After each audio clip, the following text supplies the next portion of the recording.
Hello everyone, it's me Mary and welcome back to my YouTube channel. So for today's video is gagawa na naman po tayo ng tutorial about kung paano ko in-edit yung aking scribble effect on TikTok. Katulad po nito. So may nag-request sa nito kaya gagawin natin. So if you are interested in this video, just keep on watching.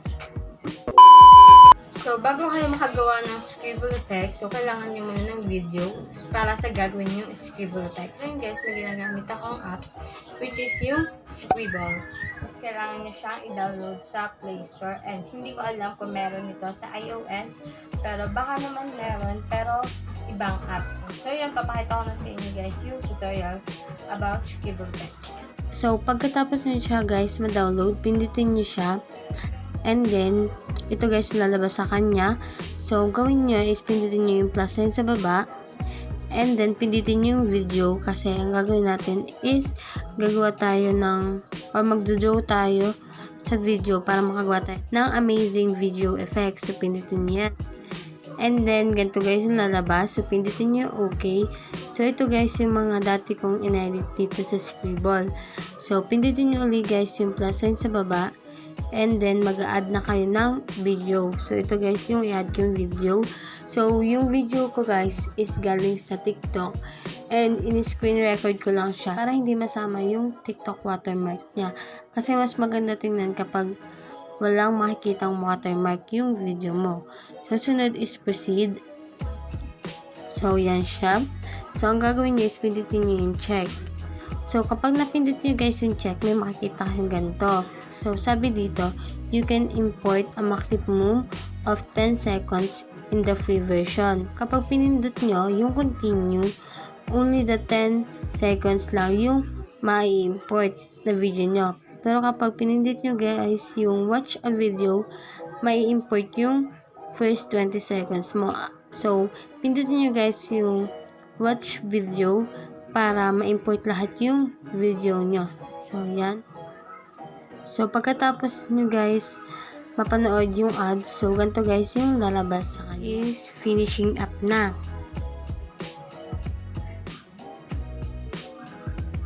Pagkatapos nyo mag-finish, so, ganito na guys yung lalabas sa kanya. Ito na guys yung video nyo. Kung mapapansin nyo, para na siyang thumbnail kasi hindi siya gumagalaw. So, yan siya. And then, madami siya. So, maganda dito sa apps na to is sila na guys yung nag-i-spin. Like katulad nito, may makikita kayong 1, 2, yung mga numbers ganan. Yan guys yung spin. So sila na guys yung nag-i-spin para hindi ka na mahirapan mag-draw. So next na gagawin mo is mag-draw ka na. So pindutin nyo guys itong parang arrow nito sa taas. Ito guys. And then pindutin nyo to. So, yan. Ang gagawin nyo, kung gusto nyo guys is regular, ganito siya. Yan. If gusto nyo naman guys ng dot, ganito naman siya yung parang may space. And then, pwedeng walang glow, yung parang nangingintab, o pwede namang meron. And then, may size siya. So, ang gagawin natin is size 5 lang para mas maganda tingnan. Or size 8, ganun. And then, meron siyang mga kulay dito. So, ang gagawin nyo guys is pumili muna kayo ng kulay na gusto nyo iuna sa inyong drawing. So, yung akin guys is itong yellow na lang. Kasi, yan. And then, pindutin nyo yung X. So, makita kayo dyan guys na eraser. And then, ito guys, itong arrow na sa left. Yan guys yung pabalik ng video mo.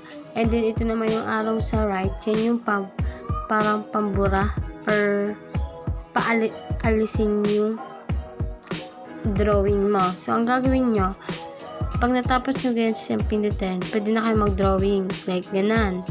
So, yan. Yan. So, ganito guys siya. Yan o.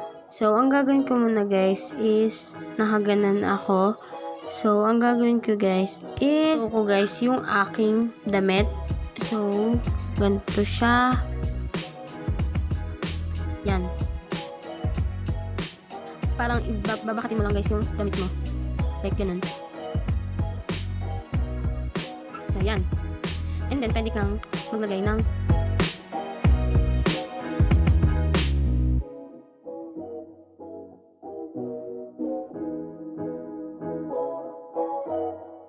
and then, yung background ng video nyo, pwede nyo rin siyang lagyan katulad ng mga heart, ganan, mga ganan. So, yan. And then, sa pangalawa naman, ganun ulit yung ating gagawin. So, para hindi na kayo guys mahirapan, ang gawin nyo, dinan nyo to guys. Yan, dinan nyo. And then, copy drawings. And then, pindutin nyo yung number 2. Dinan nyo siya. And then, paste it. So, yan. I-paste nyo lang siya ng i-paste. Hanggang ganun pa rin guys yung pwesto nyo. So, katulad yan. Ito guys yung unang pwesto ko. Sa pangalawa, ganito. So, medyo tumaas yung pwesto ko dyan.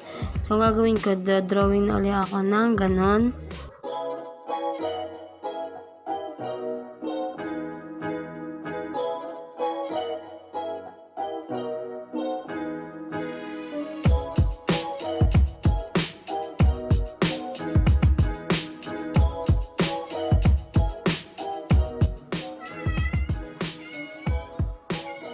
So, ipe-paste ko na ulit siya. Kasi makapares pa rin yung kanyang pwesto. So, yan. So, paste lang ulit. So, ulit. So, i-fast forward ko na lang siya guys para mabilis nyo malaman. So yun guys, nakita nyo na paano ko i-edit ko ang scribble effect. So ngayon naman is papakita ko sa inyo guys yung aking in-edit. So let's go!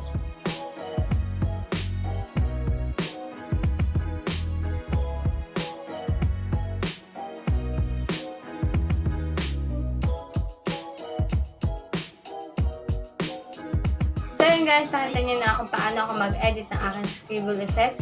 And shoutout sa nagsabing gawin ko itong tutorial. So shoutout sa hindi ko tanda ang pangalan niya. So yan. So shoutout din sa klase ko na nagpapa-shoutout. So shoutout kay Jasmine Gusi and then kay Ma'am 𝙄𝙪𝙨. And shoutout ko din si Crystal Merrill. So shoutout sa inyo and I miss you. Thank you guys for watching. Sana may natutunan kayo sa tutorial na to. So don't forget to like, subscribe, at huwag na rin kalimutan pindutin ang notification bell for more updates. See you guys, see you on my next video. Bye-bye!